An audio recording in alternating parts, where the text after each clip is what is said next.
നമസ്കാരം. നാടിന്റെ നാവുന്നേരും നാട്ടുവട്ടം വാർത്തകളിലേക്ക് സ്വാഗതം. ഞാൻ ആർത്തവസ്. ഇന്ന് നമ്മൾ കൊടുക്കുന്ന പ്രധാനമായിട്ട് രണ്ട് വാർത്തകളാണ്. ഒന്ന്, ഇളമ്പള്ളൂർ KGB ഗവൺമെന്റ് UP സ്കൂളിന് പുതിയ കമാനം, പുതിയ സ്റ്റേജ്, പുതിയ പവലിയൻ ഒക്കെ വരുന്നു. സ്കൂളുകളെല്ലാം കേരളത്തിലെല്ലാം നന്നാവുകയാണ്. ഡിജിറ്റൽ വിദ്യാഭ്യാസത്തിൽ നമ്മൾ നമ്പർ 1 ആണ്. പക്ഷെ അപ്പോഴും നമ്മുടെ ഒരു സംശയം, നമ്മുടെ കുട്ടികൾ എന്താണ് കഴിവില്ലാത്തവരായി, ഈ സമൂഹത്തെ നേരിടാൻ കഴിയാത്തവരെ വളരുന്നത്? ഈ നടക്കുന്ന ഭൗതിക സാഹചര്യ വികസനം, അതിനുള്ളിൽ വിദ്യാഭ്യാസം നടക്കുന്നുണ്ട്, പഠനം നടക്കുന്നുണ്ട്. കുട്ടികളുടെ സ്വഭാവ രൂപീകരണത്തിൽ എന്തെങ്കിലും ചെറിയ സംഭാവനകളെങ്കിലും ചെയ്യാൻ ഈ വിദ്യാലയങ്ങൾ കഴിയുന്നുണ്ടോ എന്നുകൂടി നമ്മൾ ചിന്തിക്കണം. കോടിക്കണക്കിന് ലക്ഷക്കണക്കിന് രൂപ ചെലവാക്കുമ്പോൾ അത് കുട്ടികളുടെ ഉന്നമനത്തിനാണ് നമ്മൾ പ്രസംഗിച്ച് നടക്കുകയും കുട്ടികളുടെ ഒരു ധാർമ്മികവും സാംസ്കാരികവും സാമൂഹ്യമായ ബോധം താഴേക്ക് പോവുകയും ചെയ്യുന്നൊരവസ്ഥയുണ്ട്. അത് തീർച്ചയായിട്ടും വിദ്യാലയങ്ങൾക്ക് വലിയ പങ്കുണ്ട്. കാരണം ഇപ്പോഴൊരു 3 വയസ്സ് 2 വയസ്സുള്ളപ്പോഴേ കുട്ടികളെ നമ്മൾ പ്രീ പ്രൈമറി മുതൽ പിന്നെ അധ്യാപകരെ ഏൽപ്പിക്കുകയാണ്. രാത്രിയിൽ തിരിച്ചാണ് കുട്ടികൾ എത്തുന്നത്. ട്യൂഷനും എല്ലാം കഴിഞ്ഞ് ഈ മാതാപിതാക്കൾക്ക് അവരോട് ഇടപെടാൻ കിട്ടുന്ന സമയം വളരെ വളരെ വളരെ കുറവാണ്. അപ്പോൾ ഇതിന്റെ നാശത്തിന് പ്രധാനപ്പെട്ട കാരണം കുടുംബം ആണെന്ന് നമുക്ക് പറയാൻ കഴിയത്തില്ല. തീർച്ചയായിട്ടും വിദ്യാലയങ്ങളാണ്. വിദ്യാലയങ്ങളിൽ അത് കൈകാര്യം ചെയ്യുന്ന അധ്യാപകരുടെ സാമൂഹ്യ ബോധം ഉണരണം. ഈ പുരോഗതി നല്ലതാണ്. നല്ല കെട്ടിടം, നല്ല പെയിന്റ്, നല്ല ക്ലാസ് റൂം, നല്ല പ്രൊജക്ടറുകൾ എല്ലാം നല്ലതാണ്, ലാപ്ടോപ്പ് എല്ലാം നല്ലതാണ്. പക്ഷേ കുഞ്ഞുങ്ങളുടെ സാമൂഹ്യ ബോധം ഉയരാൻ എന്ത് ചെയ്യണം എന്ന് ഈ തരുണത്തിൽ ആലോചിക്കണം എന്ന് മാത്രം പറയുന്നു. ഒപ്പം CPM-ന്റെ കുണ്ട്ര ഏരിയ സമ്മേളനം നാളെ ആരംഭിക്കുകയാണ്. അതിന്റെ ജാഥകളായി നമുക്ക് മറ്റ് വാർത്തകളിലേക്ക് പോകാം. ഇന്നത്തെ സ്വർണ്ണവില ഗ്രാമിന് 7115 രൂപ, പവന് 56,920 രൂപ. ഇന്നത്തെ സ്വർണ്ണവില നിങ്ങൾക്കായി സമർപ്പിക്കുന്നത് Chinnoos fashion jewellers, hospital junction, Kundara.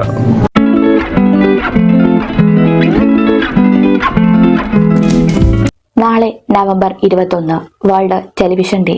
ലോക ടെലിവിഷൻ ദിനമാണ്. ലോക മത്സ്യത്തൊഴിലാളി ദിനമാണ്. ലോക ഹലോ ദിനമാണ്. സംസാരിക്കുന്ന യന്ത്രത്തിന്റെ കണ്ടുപിടുത്തം നടത്തിയതായി തോമസ് ആൽവ എഡിസൺ പ്രഖ്യാപനം നടത്തിയ ദിവസം.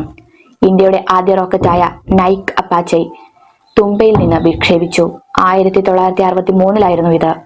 തിരുവനന്തപുരം ശ്രീകാര്യത്ത് കിഴങ്ങുവിള ഗവേഷണ കേന്ദ്രം സ്ഥാപിച്ചു. അതും 1963 നോബൽ സമ്മാൻ ജേതാവ് CV രാമൻ ചരമദിനം. ആകാശവാണി ആർട്ടിസ്റ്റും ബാലലോകം പരിപാടിയിലെ അമ്മാവനുമായിരുന്ന P ഗംഗാധരൻ നായർ ചരമദിനം. ആയുർവേദ ലോകത്തെ കുലപതി വൈദ്യഭൂഷണം K രാഘവൻ തിരുമുൽപ്പാട് ചരമദിനം. ഇന്ത്യയിലെ ഏറ്റവും കൂടിയ എക്സ്പ്രസ് ഹൈവേ ആയ ലക്നൗ ആഗ്ര പാത തുറന്നുകൊടുത്ത ദിവസം 2016 ഇത്. 1996 ഐക്യരാഷ്ട്രസഭയുടെ പൊതുസഭ നവംബർ 21 ലോക ടെലിവിഷൻ ദിനമായി പ്രഖ്യാപിച്ചു. ടെലിവിഷൻ ആശയവിനിമയത്തിന്റെയും ആഗോളവൽക്കരണത്തിന്റെയും പ്രതീകമാണ്. അത് നമ്മുടെ തീരുമാനങ്ങളെയും അഭിപ്രായങ്ങളെയും പഠിപ്പിക്കുകയും അറിയിക്കുകയും വിനോദിപ്പിക്കുകയും സ്വാധീനിക്കുകയും ചെയ്യുന്നു. 1927 ഫിലോ ടെയ്ലർ ഫർണർ സഫ് എന്ന 21 വയസ്സുള്ള ഒരു കണ്ടുപിടുത്തക്കാരൻ ലോകത്തിലെ ആദ്യത്തെ ഇലക്ട്രോണിക് ടെലിവിഷൻ കണ്ടുപിടിച്ചു. 14 വയസ്സ് വരെ വൈദ്യുതിയില്ലാത്ത വീട്ടിലായിരുന്നു താമസം. ഹൈസ്കൂളിൽ ചലിക്കുന്ന ചിത്രങ്ങൾ പകർത്താനും അവയൊരു കോഡാക്കി മാറ്റാനും റേഡിയോ തരംഗങ്ങൾ ഉപയോഗിച്ച് ആ ചിത്രങ്ങൾ വ്യത്യസ്ത രൂപങ്ങളിലേക്ക് ഉപകരണങ്ങളിലേക്കും മാറ്റാൻ കഴിയുന്ന ഒരു സംവിധാനത്തെക്കുറിച്ച് അദ്ദേഹം ചിന്തിക്കാൻ തുടങ്ങി. ഇലക്ട്രോണുകളുടെ ഒരു ബീം ഉപയോഗിച്ച് ചലിക്കുന്ന ചിത്രങ്ങൾ പകർത്തിയ അദ്ദേഹത്തിന്റെ ഘടന മെക്കാനിക്കൽ ടെലിവിഷൻ സംവിധാനത്തെക്കാൾ വർഷങ്ങളോളം മുന്നിലായിരുന്നു. ഫാർണർ വർത്ത് പിന്നീട് തന്റെ ടെലിവിഷൻ ഉപയോഗിച്ചൊരു ഡോളർ ചിത്രത്തിന്റെ ചിത്രം പ്രശസ്തമായി പ്രക്ഷേപണം ചെയ്തു. ഒരു സഹ കണ്ടുപിടുത്തക്കാരൻ ഇതിൽ നിന്ന് കുറച്ച് ഡോളർ നമ്മൾ എപ്പോഴാണ് കാണാൻ പോകുന്നത്? ആഗോള വിവരങ്ങളുടെ വ്യാപനത്തെ പ്രോത്സാഹിപ്പിക്കുന്ന ഒരു അന്താരാഷ്ട്ര ദിനത്തിന്റെ ചിഹ്നമായി ടെലിവിഷൻ മാറുമെന്ന് ഇരുവരും അറിഞ്ഞിരുന്നില്ല. 1996 നവംബർ 21, 22 തീയതികളിൽ ഐക്യരാഷ്ട്രസഭ ആദ്യത്തെ വേൾഡ് ടെലിവിഷൻ ഫോറം സംഘടിപ്പിച്ചു. അതിവേഗം മാറിക്കൊണ്ടിരിക്കുന്ന ലോകത്ത് ടെലിവിഷന്റെ വർദ്ധിച്ചു വരുന്ന പ്രാധാന്യത്തെക്കുറിച്ച് ചർച്ച ചെയ്യാനും തങ്ങളുടെ പരസ്പര സഹകരണം എങ്ങനെ മെച്ചപ്പെടുത്താമെന്ന് ആഘോഷിക്കാനും പ്രമുഖ മാധ്യമപ്രവർത്തകർ അവിടെ ഒത്തുകൂടി. ടെലിവിഷന് സംഘടനകളിലേക്കും ശ്രദ്ധ കൊണ്ടുവരാനും സമാധാനത്തിനും സുരക്ഷയ്ക്കുമുള്ള ഭീഷണികളെക്കുറിച്ച് അവബോധം വളർത്താനും സാമൂഹികവും സാമ്പത്തികവുമായ വിഷയങ്ങളിൽ ശ്രദ്ധ കേന്ദ്രീകരിക്കാൻ കഴിയുമെന്ന് UN നേതാക്കൾ തിരിച്ചറിഞ്ഞു. ലോകരാഷ്ട്രീയത്തിൽ സംശയാതീതമായ സാന്നിധ്യവും സ്വാധീനവുമുള്ള പൊതുജനാഭിപ്രായം അറിയിക്കുന്നതിനും ചാനലുകൾ ചെയ്യപ്പെടുന്നതിനും സ്വാധീനിക്കുന്നതിനുമുള്ള ഒരു പ്രധാന ഉപകരണമായി ടെലിവിഷൻ അംഗീകരിക്കപ്പെട്ടു. CPM കുണ്ട്ര ഏരിയ സമ്മേളനത്തിന് നാളെ തുടക്കം. ജാഥകൾ സമാപിച്ചു. CPM കുണ്ടറ ഏരിയ സമ്മേളനത്തിന് തുടക്കമായി. സന്ധ്യയ്ക്ക് 7 മണിയോടെ ദീപശിഖ, പതാക, കൊടിമര ജാഥകൾ ഇളമ്പള്ളൂർ ക്ഷേത്ര മൈതാനിയിൽ സംഗമിച്ചു സമ്മേളന നഗരിയിലെത്തി പതാക ഉയർത്തി. S. ധർമ്മരാജൻ ക്യാപ്റ്റനായ പതാക ജാഥ സംസ്ഥാന കമ്മിറ്റി അംഗം J. മേഴ്സിക്കുട്ടിയമ്മ ഉദ്ഘാടനം ചെയ്യും. M. മനാഫ് ക്യാപ്റ്റനായ ബാനർ ജാഥ ജില്ലാ സെക്രട്ടേറിയറ്റ് അംഗം NS. പ്രസന്നകുമാർ ഉദ്ഘാടനം ചെയ്യും. ജോൺസൺ ക്യാപ്റ്റനായ ദീപശിഖ ജാഥ Kundara area committee secretary SL. Sajikumar ഉദ്ഘാടനം ചെയ്യും. G. വേലായുധൻ ക്യാപ്റ്റനായ കൊടിമര ജാഥ ജില്ലാ സെക്രട്ടേറിയറ്റ് അംഗം C. ബാൽഡുവിൻ ഉദ്ഘാടനം ചെയ്തു. നാളെ രാവിലെ പ്രതിനിധി സമ്മേളനം P.K. ശ്രീമതി ഉദ്ഘാടനം ചെയ്യും. സമാപന ദിവസമായ 23-ന് വൈകിട്ട് ചന്ദനത്തോപ്പ് ജംഗ്ഷനിൽ നടക്കുന്ന പൊതുസമ്മേളനം KN. ബാലഗോപാൽ ഉദ്ഘാടനം ചെയ്യും. അമ്മേ, ഇതെങ്ങനെയുണ്ട്? നന്നായിരിക്കുന്നു. എന്റെ മരുമോൾക്കിത് നന്നായി ചേരും. ഇത് അമ്മയ്ക്കുള്ളതാ. അമ്മയുടെ കൈകൾക്ക് എന്ത് ഭംഗിയാ. ഇത് വേണം. അമ്മയ്ക്കെപ്പോഴും ഞങ്ങളുടെ സന്തോഷാ വലുത്. പൊന്നു പോലെയുള്ള ഈ അമ്മയുടെ സന്തോഷം ഞങ്ങളും കാണട്ടെ. Express your love with golden moments. Chinnus fashion jewellers Kundara. വിളംബരത്തിന്റെ നാട്ടിൽ വിശ്വസ്തയുടെ നാമം. 100% BIS 916 ഹോൾമാർക്ക് ഗോൾഡ്. ഏതൊരമ്മയ്ക്കും അഭിമാനിക്കാനായി ചില നിമിഷങ്ങളുണ്ട്. എന്റെ മരുമകളുടെ സ്നേഹമാണ് എന്റെ അഭിമാനം. ഈ അമ്മ എന്റെ ഭാഗ്യല്ലേ. സാമൂഹ്യ ഇടപെടൽ പൊതുവിദ്യാലയങ്ങളെ മികവുറ്റതാക്കുമെന്ന് PC വിഷ്ണുനാഥ് MLA. സാമൂഹ്യ ഇടപെടൽ പൊതുവിദ്യാലയങ്ങളുടെ പുരോഗതിയിൽ മികവുകളിലേക്ക് എത്താൻ സഹായകരമാണെന്ന് PC Vishnunath MLA. Elampalloor KGV government UP സ്കൂളിൽ നിർമ്മിക്കുന്ന സ്റ്റേജ്, പവലിയൻ, ഗേറ്റ്, കമാനം എന്നിവയുടെ നിർമ്മാണ ഉദ്ഘാടനം നിർവഹിക്കുകയായിരുന്നു അദ്ദേഹം. ഇളമ്പള്ളൂർ പഞ്ചായത്ത് പ്രസിഡന്റ് SD അഭിലാഷ് അധ്യക്ഷത വഹിച്ചു. വാർഡംഗം CM സൈഫുദ്ദീൻ, ജില്ലാ പഞ്ചായത്ത് അംഗം പ്രജി ശശിധരൻ, മുഖത്തല ബ്ലോക്ക് പഞ്ചായത്ത് വികസന സമിതി അധ്യക്ഷ G. Susheela Venugopal, PTA president Saji DR, AEO M. Rasiya Beebi, PTA vice president Rajeev Kumar, MPTA president Anjitha എന്നിവർ സംസാരിച്ചു. Headmistress S. ശ്രീദേവിയമ്മ സ്വാഗതവും സ്റ്റാഫ് സെക്രട്ടറി C. ജിൻ നന്ദിയും പറഞ്ഞു. എന്റെ ഒപ്പമുള്ള ജനപ്രതിനിധികളെല്ലാം തന്നെ പലതവണ ഈ വിദ്യാലയത്തിൽ വന്നിട്ടുണ്ട്. ഇവിടെ ഒരു നല്ല ടീം പ്രവർത്തിക്കുന്നുണ്ട്. ഇതിനു മുമ്പുള്ള പ്രഥമാധ്യാപകരാണെങ്കിലും ഇപ്പോൾ വന്ന പ്രഥമാധ്യാപികയാണെങ്കിലും അവരോടൊപ്പം നിൽക്കുന്ന അധ്യാപകര്, നല്ല കാഴ്ചപ്പാടുള്ള PTA, മദർ PTA, സ്കൂളിന്റെ വികസന സമിതി, ഒപ്പം നിൽക്കുന്ന തദ്ദേശ സ്വയംഭരണ സ്ഥാപനങ്ങൾ, മാധ്യമങ്ങൾ എല്ലാവരും ഈ സ്കൂളിന് വലിയ പിന്തുണയാണ് എല്ലായ്പ്പോഴും നൽകുന്നത്. ഉദ്യോഗസ്ഥ സംവിധാനത്തിൽപ്പെട്ടവരും ഒക്കെ ഈ ചടങ്ങിൽ പങ്കെടുക്കുമ്പോൾ എല്ലാവർക്കും 1-2 മിനിറ്റെങ്കിലും സംസാരിക്കാനുള്ള സമയവും സൗകര്യവും ഉണ്ടാകേണ്ടതായിട്ടുണ്ട്. ഇവിടെ ഒരു സ്റ്റേജ് അല്ലെങ്കിൽ ഒരു സംവിധാനം ഉണ്ടാക്കണം എന്നുള്ളത് എപ്പോഴും നമ്മുടെ എല്ലാം ആവശ്യമായിരുന്നു. എൻ്റെ അടുത്തും വന്ന് നേരത്തെ PTAയും HM-ഉം ജനപ്രതിനിധികളും എല്ലാം ഇവിടെ വന്നപ്പോഴും ഓഫീസിൽ വന്നു ആവശ്യപ്പെട്ടതാണ്. പക്ഷെ അത് എത്രമാത്രം അനിവാര്യമാണെന്നുള്ളത് ഇന്ന് തന്നെ ഉദാഹരണമാണ്. ഇന്ന് താഴെ വെച്ച് നടത്താനാണ് തീരുമാനിച്ചത്. ചെറിയ മഴ പെയ്തപ്പോഴേക്കും ഈ മുകളിലത്തെ മുറിയിലേക്ക് മാറ്റേണ്ടി വന്നു. യഥാർത്ഥത്തിൽ ഇപ്പൊ നമ്മളിപ്പോൾ ഇന്ന് തുടങ്ങുന്ന സംവിധാനവും സൗകര്യവും ഉണ്ടായിരുന്നെങ്കിൽ താഴെ വെച്ച് തന്നെ നടത്താൻ പറ്റുമായിരുന്നു. രണ്ടാമത്തെ പ്രശ്നം, ഇവിടെ വെച്ചാണ് പല പരിപാടികളും നടത്തുന്നത്. ഈ സ്കൂളിലെ മുഴുവൻ കുട്ടികളെയും ഈ ഹാളിൽ എത്തിക്കാൻ കഴിയില്ല. അപ്പോൾ കുറച്ച് കുട്ടികൾക്ക് ഈ പരിപാടികളൊക്കെ കാണാനുള്ള സൗകര്യം കിട്ടും. കൂടുതൽ കുട്ടികൾ അതിൽ നിന്നും മാറി നിൽക്കേണ്ടി വരും. അപ്പോൾ അതും മാറി നിൽക്കുന്ന കുട്ടികൾക്ക് വിഷമമാകാറുണ്ട്. അപ്പൊ എല്ലാ കുട്ടികളെയും ഒരുമിച്ച് ഒരിടത്ത് കൊണ്ടുവന്ന് നമുക്ക് സ്കൂളിലെ പരിപാടികൾ നടത്തുവാനുള്ള ഒരു സൗകര്യം ഉണ്ടാവുക എന്നുള്ളത് ഏറ്റവും പ്രധാനമാണ്. അപ്പൊ അതിന് എന്തായാലും പരിഹാരം ഉണ്ടാകുന്നു. എനിക്ക് ശ്രീ നൗഷാദാണ് ഇതിന്റെ കരാർ എടുത്തിരിക്കുന്നത്. നൗഷാദിനോട് അറിയാം, ഈ സ്കൂളിൽ വരുമ്പോൾ തന്നെ നൗഷാദ് കണ്ടു കാണുമല്ലോ എല്ലാവരും ഈ സ്കൂളിനോട് കാണിക്കുന്ന താല്പര്യം. അതുകൊണ്ട് എത്രയും വേഗം ഇത് പൂർത്തിയാക്കി ഇതിനേക്കാൾ സന്തോഷത്തിൽ ഈ സ്കൂളിലെ മുഴുവൻ കുട്ടികളെയും ഒരുമിച്ചിരുത്തി ഇതിന്റെ ഉദ്ഘാടനം നടത്താൻ വേണ്ടിയിട്ട് നിർമ്മാണം യുദ്ധകാലാടിസ്ഥാനത്തിൽ പൂർത്തിയാക്കണം എന്ന് അത് ഈ നൗഷാദിന് മാത്രമേ അത് കഴിയുകയുള്ളൂ. എത്രയും വേഗത്തിൽ അത് ചെയ്യണമെന്ന് അഭ്യർത്ഥിച്ചുകൊണ്ട് ഈ സമ്മേളനം ഉദ്ഘാടനം ചെയ്താൽ അയക്കുന്നു. നമസ്കാരം. ജയ് ഹിന്ദ്.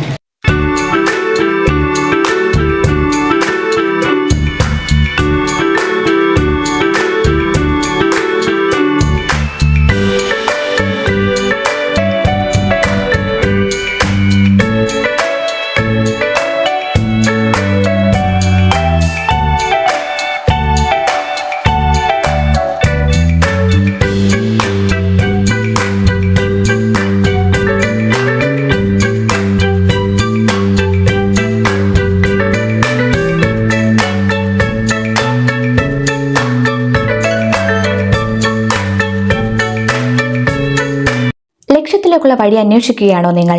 ഉന്നത വിജയം നിങ്ങളുടെ ആഗ്രഹമാണോ? ഫുൾ A+ നിങ്ങളുടെ സ്വപ്നമാണോ? ആദ്യമെത്താൻ അറിവിൽ തുടങ്ങണം, ആഴത്തിൽ തുടങ്ങണം. മികച്ച വിജയം യാഥാർത്ഥ്യമാക്കാൻ വേണൂസിലേക്ക് സ്വാഗതം. എല്ലാ ക്ലാസുകളിലേക്കുമുള്ള അഡ്മിഷൻസ് ആരംഭിച്ചിരിക്കുന്നു. വേണൂസ് കോളേജ്, കുണ്ടറ, ഇളമ്പള്ളൂർ, കുഴിമതിക്കാട്, ചൊവ്വള്ളൂർ. പൂർവ്വ വിദ്യാർത്ഥി സംഗമം നടത്തി. കേരളപുരം ഗവൺമെന്റ് ഹൈസ്കൂളിൽ 1987 SSLC ബാച്ച് സഹപാഠികൾ ഒത്തുചേർന്നു. ഒരു വട്ടം കൂടി പരിപാടി പൂർവ്വ അധ്യാപകൻ TF ചാൾസ് ഉദ്ഘാടനം ചെയ്തു. K ലാലി അധ്യക്ഷത വഹിച്ചു. റിട്ടയർഡ് അധ്യാപിക കവർനിസ ബീബി, അജികുമാർ, ബിജുമോൻ, അനിൽ, അബ്ദുൾ റഷീദ്, E സാബു, സത്യൻ, വിശ്വകല, പുഷ്പ, മുംതാസ്, ശ്രീവള്ളി, കുഞ്ഞുമോൻ, ജിജാഭായി, ബിന്ദുഷ, സുദർശനൻ, മനാഫ്, സന്തോഷ്, ശ്രീദേവി, മോഹനൻ, ബിജു എന്നിവർ സംസാരിച്ചു. കൂടുതൽ കാര്യങ്ങൾ പറയാൻ തയ്യാറായി പറഞ്ഞേ പറ്റുമോ എന്ന് പറഞ്ഞു വന്നേക്കുന്ന ഒരു ടീച്ചറുണ്ട്. അവർക്ക് ടീച്ചർക്ക് സമയം കൊടുക്കണമല്ലോ. അതുകൊണ്ട് എൻ്റെ ഊഴം പെട്ടെന്ന് ഞാൻ തീർക്കാം. നിങ്ങളുടെ ഈ കാലഘട്ടത്തിൻ്റെ മാറ്റങ്ങൾ എന്താണെന്നറിയാം. ഇങ്ങനെ ഒരു കാലഘട്ടത്തിൽ ഒന്നിച്ചു പഠിച്ചവരെ ഓർക്കാനും ഒന്നിച്ച് കാണാനും അവരുടെ അധ്യാപകരായിരുന്ന ഞങ്ങളെ ഓർക്കാനും ഒന്നിച്ച് കാണാനും ഒരു മനസ്സുണ്ടായി. അതിന് നന്ദിയോടെ തന്നെ ഓർക്കുക. കാരണം ഈ ഒരു അവസ്ഥ സമൂഹത്തിൽ ഇല്ല. നന്ദി, സ്നേഹം ഇതില്ല, പൂർണ്ണമായിട്ടും പോയി. അപ്പം അങ്ങനെ ഒരു കച്ചിത്തുരുമ്പായിട്ടുള്ള ആ ഒരു സ്നേഹം നിലനിർത്തിക്കൊണ്ട് പോകുന്ന നിങ്ങളെ എന്തു തന്നെ നന്ദി പറഞ്ഞാലും മതിയാവുന്നില്ല. അതിന് ഞങ്ങളുടെ നന്ദി അറിയിക്കുക. ഇനി രണ്ടാമത്തത്, നമ്മോടൊപ്പം ഉണ്ടായിരുന്ന, ഞങ്ങളോടൊപ്പം നിങ്ങളോടൊപ്പം ഉണ്ടായിരുന്ന പലരും ഇന്നില്ല. കുട്ടികൾ നമ്മുടെ കൂടെ പഠിച്ചവർ, നിങ്ങളെ പഠിപ്പിച്ചവർ അധികം. അപ്പം നമ്മൾ ഇന്ന് കണ്ടു, നാളത്തെ കാര്യം നമുക്കറിയില്ല. മക്കളെ, വളരെയധികം സന്തോഷമുണ്ട്. ചാൾസ് സാർ പറഞ്ഞ് നിർത്തിയിടത്തു നിന്നാണ് ഞാൻ തുടങ്ങുന്നത്. ഈ ബന്ധം എന്ന് പറയുന്നത് ഏറ്റവും വലുതാണ്. നമ്മൾ വെളിയിൽ എന്ത് കാണിച്ചാലും അത് നെഗ്ലക്റ്റ് ചെയ്ത് കളയാം. ഉള്ളിൽ സ്നേഹം വേണം. പരസ്പരം സ്നേഹമുള്ളത് കൊണ്ട് മാത്രമേ നമുക്കിങ്ങനെ ഒത്തുകൂടാനൊക്കെയുള്ളൂ. എനിക്ക് ഭയങ്കരധികം സന്തോഷമുണ്ട്. കാരണം 72 വയസ്സ് കഴിഞ്ഞ് ഇപ്പോഴും ഇങ്ങനെ നിങ്ങളൊക്കെ എന്നെ പലരും വിളിക്കും. ആ വിളിയിൽ ഒരുപാട് മാനസിക സന്തോഷം ഉണ്ടാവാറുണ്ട്. ചാൾസ് സാറ് പറഞ്ഞതുപോലെ തന്നെ മിക്കവാറും എല്ലാ കാര്യങ്ങളും ജീവിതത്തിൽ നമ്മൾ ഒരിക്കലും അതിൻ്റെ നെഗറ്റീവ് കാണരുത്. ഒരാളിപ്പം എല്ലാവരുടെയും ജോലിക്ക് അതിൻ്റേതായ പ്രാധാന്യവും മാഹാത്മ്യവും ഉണ്ട്. എല്ലാവരുടെയും ജോലിക്ക്, അടുക്കളയിൽ നിന്ന് ജോലി ചെയ്യുന്ന അമ്മയ്ക്കും, വെളിയിൽ പോയി കൃഷി ചെയ്യുന്ന അച്ഛനും, വലിയ ഉദ്യോഗസ്ഥനായ ഭർത്താവിനും, എല്ലാത്തിൻ്റെയും ജോലിക്ക് ഒരു മാഹാത്മ്യമുണ്ട്. നമ്മൾ ചെയ്യുന്ന ജോലിക്ക് നമ്മൾ അതിൻ്റെ മാഹാത്മ്യത്തോടു കൂടി കാണണം. എനിക്കൊരാൾ അവിടെ നിന്ന് കിളയ്ക്കാൻ വന്നിട്ടുണ്ട്. കൊട്ടാരക്കരയിൽ നിന്ന് വരുന്നതാണ്. 5 വർഷം കൊണ്ട് അദ്ദേഹത്തിനെ ഞാൻ വിളിക്കുന്നത്. എന്തുകൊണ്ടേലും എനിക്ക് ഏൽപ്പിച്ചിട്ടിനി വരാം. ആരും നോക്കണ്ട, ഉത്തരവാദിത്വത്തോടുകൂടി ചെയ്യും. വേറൊരാൾക്ക് കൊടുക്കുന്നതിനേക്കാൾ 200 രൂപ അധികം കൊടുക്കും ഞാൻ. അദ്ദേഹത്തിന് അത് വേണ്ട വേണ്ട എന്ന് പറയും, എന്നാലും ഞാൻ കൊടുക്കും. കാരണം നമ്മളോട് കാണിക്കുന്ന ആ സ്നേഹം തിരിച്ചും നമ്മൾ അതുപോലെ കാണിക്കണം. സ്നേഹം, ആ സാറ് പറഞ്ഞ പോലെ ഏറ്റവും വലിയ കാര്യം എന്ന് പറഞ്ഞാൽ സ്നേഹമുള്ളപ്പം ഇപ്പം എനിക്ക് ശ്രീദേവി എടുത്ത് കൂടുതൽ സ്നേഹം ഉണ്ടെങ്കിൽ എന്തെങ്കിലും ഒരു വിഷമം വന്നാൽ ഞാൻ വേറെ ശ്രീദേവിയെ വിളിക്കും. എനിക്കൊരു വിഷമം വരുമ്പോൾ ഞാൻ വിളിക്കും. അല്ലെങ്കിൽ ശ്രീദേവി എന്നെ വിളിച്ച് പറയും, ടീച്ചറെ ഇങ്ങനൊരു വിഷമമുണ്ട് എനിക്ക്, അല്ലെങ്കിൽ ഉണ്ടാക്കി വിളിക്കണം, ടീച്ചറെ ഇങ്ങനൊരു വിഷമമുണ്ട്. എന്നെക്കൊണ്ട് അറിയാവുന്ന രീതിയിൽ ഞാനതിന് സോഴ്സ് പറഞ്ഞു കൊടുക്കും. സാറ് പറഞ്ഞതുപോലെ അപ്പം പല അപകടങ്ങളിൽ നിന്നും നമ്മൾ രക്ഷപ്പെടും. നിങ്ങൾ മുൻകൂട്ടി കണ്ടോണം. എനിക്ക് അഭിമാനമാണ്, അത് ഒരാളിൻ്റെ അടുത്ത് പറയത്തില്ല, അങ്ങനെ കരുതരുത്. നിങ്ങൾ ഈ ഒരു വർഷം പഠിച്ച ഈ കുഞ്ഞുങ്ങൾ ഇങ്ങനെ ഒരു ഒത്തുചേരലെന്ന് പറഞ്ഞാൽ എല്ലാവരുടെയും വീട്ടുകാർന്നിട്ടാണ് നിങ്ങൾ വന്നത്. വീട്ടുകാർക്കും സന്തോഷമില്ലാത്തവർ ചിലപ്പം കാണും, എനിക്കിത് ഒത്തില്ലല്ലോ എന്ന് തോന്നുന്ന ഭർത്താവോ ഭാര്യയോ കാണും. പക്ഷേ നിങ്ങൾ സന്തോഷത്തോടുകൂടിയല്ലേ അതിൽ വിട്ടത്. നിങ്ങൾ ആ രീതിയിൽ തന്നെ ഈ ഒത്തുചേരൽ എപ്പോഴും ഇങ്ങനെ നടത്തിയില്ലെങ്കിൽ നിങ്ങൾ പരസ്പരം എപ്പോഴും ബന്ധം ഉണ്ടാവണം. ഫോണിൽ കൂടെ നിങ്ങൾക്ക് വാട്സപ്പ് ഗ്രൂപ്പുണ്ട്, ആ ഗ്രൂപ്പിൽ കൂടെയോ എങ്ങനെയാണെങ്കിലും നിങ്ങൾ നല്ല ബന്ധങ്ങളുണ്ടാകണം.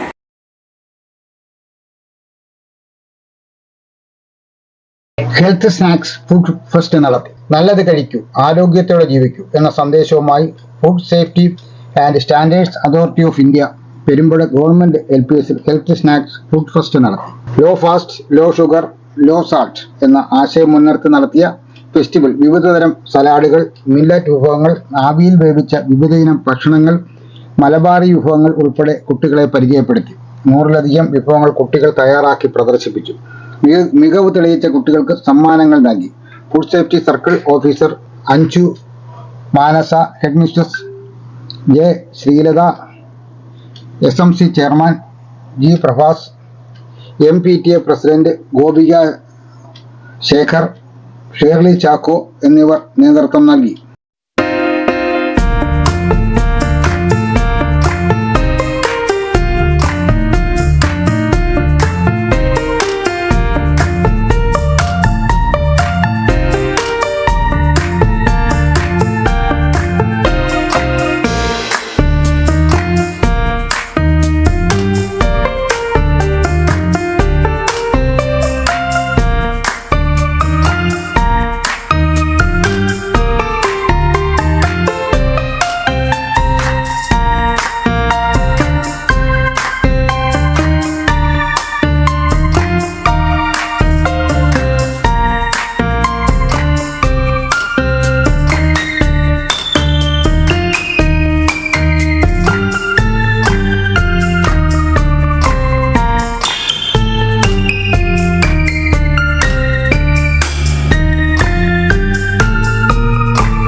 ഉച്ചഭക്ഷണ പദ്ധതി സോഷ്യൽ ഓഡിറ്റ് നടത്തി.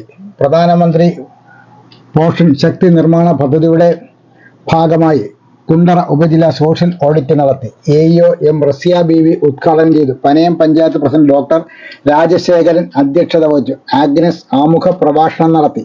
Elampalloor SN SM HSS headmaster Rajesh Kumar, PTA president Krishnankutty എന്നിവർ സംസാരിച്ചു.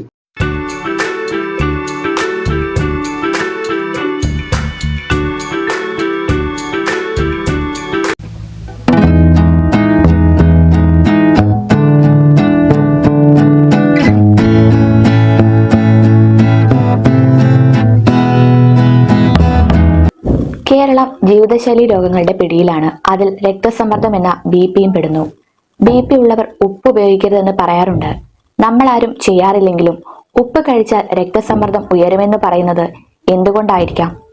സാധാരണഗതിയിൽ നാം ഉപ്പ് കൂടുതൽ കഴിച്ചാലും കുറച്ച് കഴിച്ചാലും രക്തസമ്മർദ്ദം ഉയരുകയില്ല. എന്താണിതിന് കാരണം?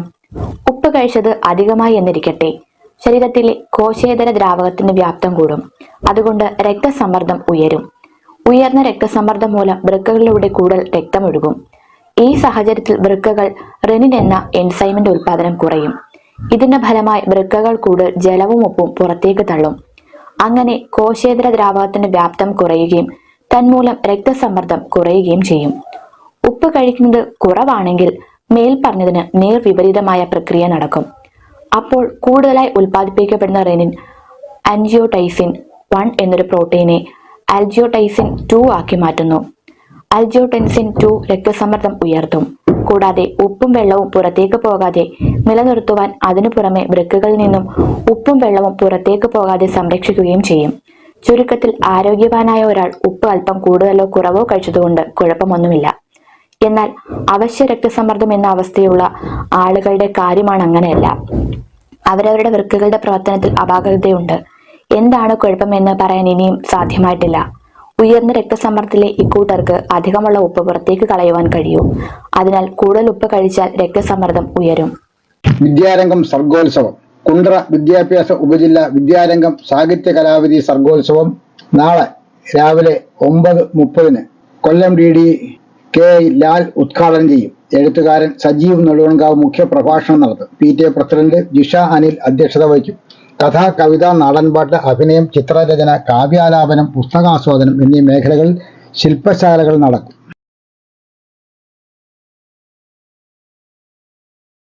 പഞ്ചായത്ത് തല ബാലോത്സവം. കിഴക്കേക്കല്ല പഞ്ചായത്ത് നേതൃത്വങ്ങളുടെ നേതൃത്വത്തിൽ ബാലോത്സവം 24 ഞായറാഴ്ച രാവിലെ 9 മണി മുതൽ കിഴക്കേക്കല്ല CVKM ഹയർ സെക്കൻഡറി സ്കൂളിൽ നടക്കും. രാവിലെ 9:30 ശാസ്ത്ര സാഹിത്യ പരിഷത്ത് പ്രതിനിധി J. കമലാസനൻ ഉദ്ഘാടനം ചെയ്യും.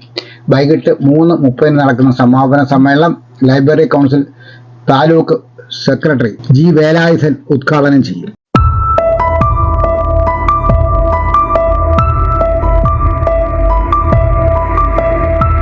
കണ്ടാൽ വിടരുത്. ഫാനും എയർ കണ്ടീഷണറും ഒക്കെ രംഗപ്രവേശനം ചെയ്തതോടെ തീർത്തും അപ്രസക്തമായി അന്യം നിന്നു പോയവയാണ് രാമച്ച വിശറികൾ. സുഗന്ധമുള്ള കാറ്റ് മന്ദമായി നൽകി പോന്നിരുന്ന രാമച്ച വിശറികളെ പറ്റി നാം അടുത്ത കാലത്ത് കേട്ടത് രാധാ സോപ്പിന്റെ പരസ്യത്തിലൂടെയാണ്. രാമച്ച വിശറികൾ തിരോഭവിച്ചെങ്കിലും സോപ്പുകളിലും സുഗന്ധദ്രവ്യങ്ങളിലും മരുന്നുകളിലും ദാഹശമനികളിലും ഇന്നും രാമച്ചത്തിന്റെ അദൃശ്യമായ ഐശ്വര്യ സാന്നിധ്യമുണ്ട്. രാമച്ചത്തിന്റെ ജനകീയത ഒരു വിദൂര കഥയാണെങ്കിലും ഇന്നും രാമച്ചത്തെ ചില ഔഷധത്തോട്ടങ്ങളിലെങ്കിലും ചില കാർഷിക കുതുകികളുടെ തോപ്പുകളിലും പൂന്തോട്ടങ്ങളിലും വിരളമായി കാണാം. കണ്ടാലും പക്ഷേ അപരിചിതത്വത്താൽ പലരും ഈ പുല്ലിനെ തിരിച്ചറിയാറില്ല. പുല്ലുകളുടെ മാത്രമായൊരു ലോകത്തിലെ മൂല്യമേറിയ താരമായ രാമച്ചത്തിന്റെ വ്യാവസായിക അടിസ്ഥാനത്തിലുള്ള കൃഷി ഇന്ന് കേരളം, തമിഴ്നാട്, കർണാടക, ആന്ധ്ര മുതലായ സംസ്ഥാനങ്ങളിലുണ്ട്. കേരളത്തിൽ പൊന്നാനി, ചാവക്കാട് മേഖലകളിലെ മണൽ പ്രദേശങ്ങളിലാണ് ഇതിന്റെ വ്യാവസായിക കൃഷി അരങ്ങേറുന്നത്. ഔഷധ കമ്പനികളും ആയുർവേദശാലകളുമായി കരാറുണ്ടാക്കിയ ശേഷമാണ് ഇവിടങ്ങളിൽ രാമച്ച കൃഷി ചെയ്യുന്നത്. വേരാണ് രാമച്ചത്തിന്റെ മൂല്യവത്തായ ഭാഗം. നല്ല മണൽപ്പുറ്റുള്ള മണ്ണിലെ രാമച്ച വേരുകൾ വളർച്ചയും പുഷ്ടിയും ഉണ്ടാവുകയുള്ളൂ. 1 വർഷമാണ് വിളയുടെ കാലം. ജനുവരി മുതൽ മാർച്ച് വരെയുള്ള മാസങ്ങളിലാണ് ഇതിന്റെ വിളവെടുപ്പ് നടീലും.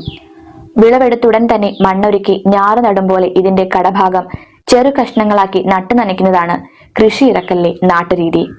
ആട്ടിൻകാട്ടമാണ് മുഖ്യവളം എന്നാലും വ്യാവസായിക കൃഷിക്കാർ 1-2 തവണ ഫാക്ടംഫോസും ഒരു ഉത്തേജകമായി ഉപയോഗിക്കാറുണ്ട്. ഇതിന്റെ വിളവെടുപ്പ് വളരെയധികം കായികാധ്വാനം ആവശ്യപ്പെടുന്ന ഒരു പ്രക്രിയയാണ്. കേടുകളും കീടങ്ങളും ഈ കൃഷിയെ കാര്യമായി വെല്ലുവിളിക്കാറില്ലെങ്കിലും നല്ല വെയിലേറെയുള്ള മണ്ണിലെ ഈ കൃഷി വിജയിക്കൂ. വിളവെടുപ്പിന്റെ ഭാഗമായി പറിച്ചെടുക്കുന്ന രാമച്ചത്തിന്റെ വേരുകൾ മുറിച്ച് കഴുകി ഉണക്കി കെട്ടുകളാക്കിയാണ് വിൽപ്പനയ്ക്കെത്തിക്കുന്നത്. സുഗന്ധമുള്ള ഇതിന്റെ വേര് വഴറ്റിയാണ് രാമച്ച തൈലം ഉണ്ടാക്കുന്നത്. 48 മണിക്കൂർ നീളുന്ന ഇതിന്റെ വാറ്റൽ പ്രക്രിയ വല്ലാത്ത ഭാരിച്ച ഒരു പണി തന്നെയാണെങ്കിലും കിലോയ്ക്ക് 40,000 മുതൽ 60,000 വരെ രൂപ ലഭിക്കുമ്പോൾ രാമച്ചത്തിന്റെ കുളിര് അറിയാതെ മനസ്സിലേക്ക് അരിച്ചിറങ്ങും. തൈലം വാറ്റിയ വേരിന് പിന്നീട് ഗുണമൊന്നും ഉണ്ടാവില്ലെങ്കിലും ഇത് രാമച്ച വേരായി വിപണിയിൽ കപട അവതാരമെടുത്ത് ജനങ്ങളെ വഞ്ചിക്കാറുണ്ടെന്നതൊരു കമ്പോള യാഥാർത്ഥ്യമാണ്. അതുകൊണ്ട് തന്നെ രാമച്ചവേര് വിപണിയിൽ നിന്ന് വാങ്ങുന്നത് അറിഞ്ഞുകൊണ്ട് അബദ്ധം ചെയ്യുന്നതിന് തുല്യമാണ്. മരുന്നിനും ദാഹശമനിക്കുമായി നമുക്ക് രാമച്ചം വേണമെന്നുണ്ടെങ്കിൽ രാമച്ചം നമ്മൾ സ്വയം കൃഷി ചെയ്യണം.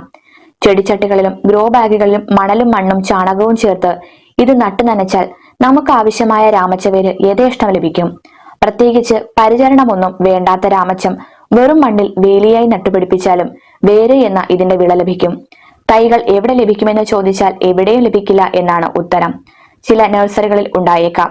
നമ്മുടെ യാത്രകളിലും ബന്ധു സുഹൃത്ത് സന്ദർശന വേളകളിലും കണ്ണിത്തിരി തുറന്നു പിടിച്ചാൽ എവിടെയെങ്കിലും ഇത് കാണാതിരിക്കില്ല. കണ്ടാൽ വിടരുത്, ഇത്തിരി ചോദിച്ചു വാങ്ങണം.